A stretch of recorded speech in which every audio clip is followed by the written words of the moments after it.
Face पे वो oxidise होके हमारी स्किन जैसा बन जाएगा। ठीक है, तो ये देखिए 128 है। इस पे मैं आइवरी या कोई और फेस पाउडर का शेड लगाऊंगी तो मेरा फेस जो है वो ऑक्सीडाइज होकर डार्क नहीं लगेगा।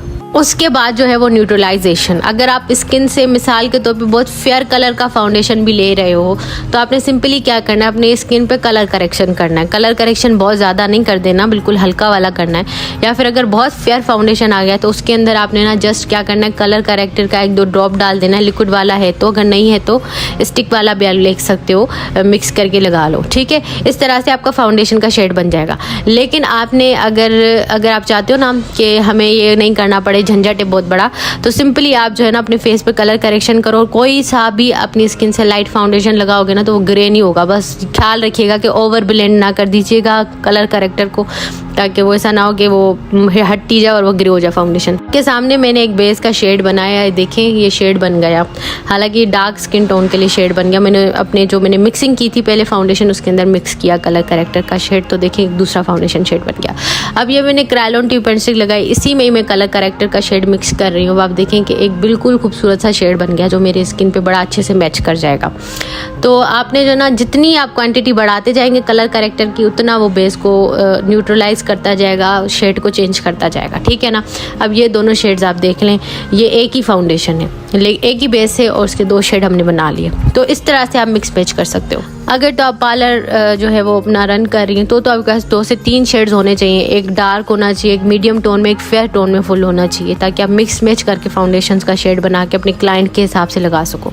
देखें जनाब कि हमने फाउंडेशन की मैचिंग भी की, मैंने 2 फाउंडेशन मैच करके अपनी स्किन के साथ लगाया। ठीक है, उसके बाद जो है फाउंडेशन की मिक्सिंग की, उन दोनों फाउंडेशंस को मिक्स किया। ठीक है, उसके बाद हमने क्या किया, फाउंडेशन की कस्टमाइजेशन कर दी। अब जो मैचिंग हमने की थी वो कितने फाउंडेशंस की थी, वो 2 की थी। ठीक है, हमेशा एक डार्क होना चाहिए, यानी अब एक आपकी स्किन टोन जैसा होना चाहिए, एक फेयर होना चाहिए आपकी स्किन से काफ़ी। ठीक है, ताकि आप जब चाहो जितना चाहो उसका कलर चेंज करते रहो, क्योंकि ये जो स्किन टोन होता है ना वो वेदर के हिसाब से चेंज होता रहता है, कभी डार्क हो जाता है कभी क्या।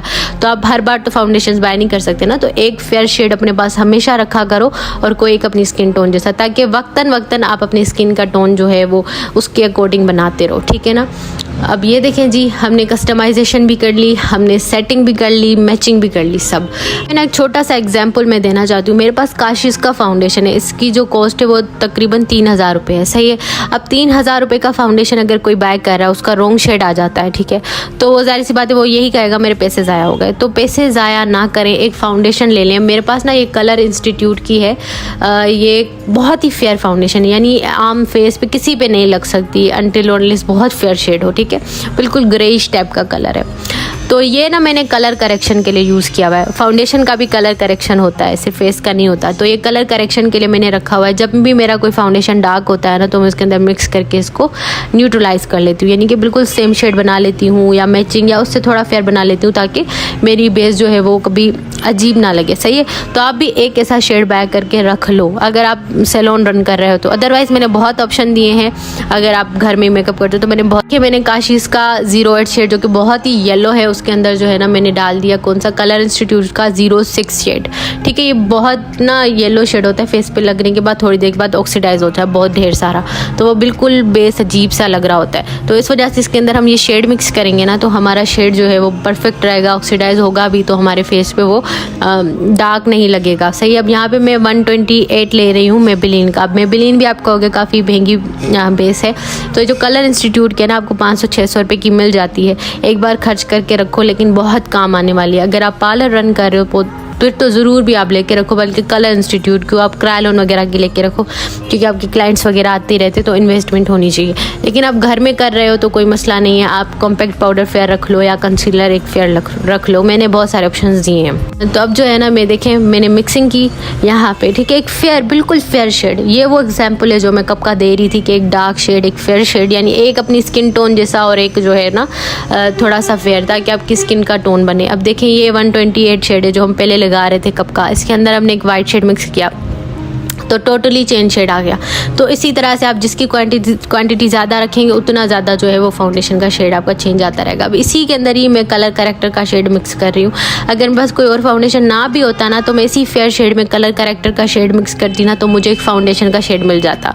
तो आप ईजिली इस तरह से ढेर सारे क्रिएट कर सकते हो अपने क्लाइंट के स्किन के अकॉर्डिंग, अपने स्किन के अकॉर्डिंग, क्योंकि ये जो टोन होती है ना स्किन की ऊपरी लेयर जो होती है वो चेंज होती रहती है वेदर के हिसाब से। ये भी आपने कहीं लिख लेना है। बहुत सारी गर्ल्स कहती हैं कि कोर्स कैसे ज्वाइन करना है। कोर्स को ज्वाइन करने का कोई तरीका नहीं, सिंपली आपने यूट्यूब पे वीडियोस देखनी है और फीडबैक देना है अपना, ठीक है, और नोट्स बनाने हैं। At the end of the course आपको सर्टिफिकेट मिलेगा जो कि आपको सॉफ्ट कॉपी में मिलेगा। आपने जस्ट जीमेल में अपनी जीमेल आईडी हमें सेंड करनी है बस, इंस्टाग्राम पे। इधर गौर कर लें, देखिए हमने पहले क्या किया, हमने 2 शेड्स लिए, हमने एक फाउंडेशन का शेड बना लिया। पहला मेथड ये था, ठीक है। उसके बाद जो है ना आप या तो लाइट या फिर डार्क कॉम्पैक्ट पाउडर यूज़ करें। अगर बेस बहुत फेयर आ गए तो डार्क यूज़ करें कॉम्पैक्ट पाउडर, ठीक है।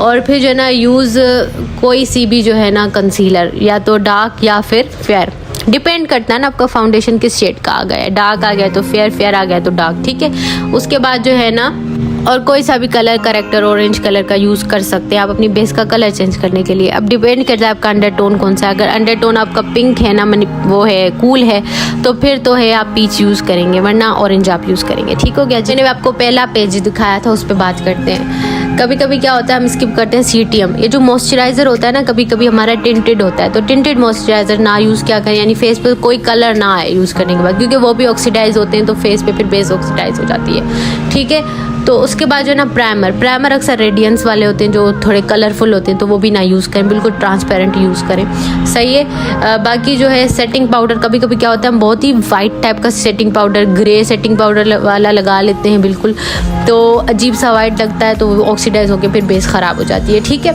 उसके बाद जो है ना स्किपिंग न्यूट्रलाइजेशन क्या होती है, जो आप कलर करेक्शन नहीं करते हो, ठीक है, तो न्यूट्रलाइजिंग ज़रूर किया करें ताकि आपकी बेस कभी ग्रे ना हो। आज का जो सवाल है वो ये है कि प्राइमरी कलर्स कौन से हैं, ठीक है, तो आपने कमेंट में बताना है, सही।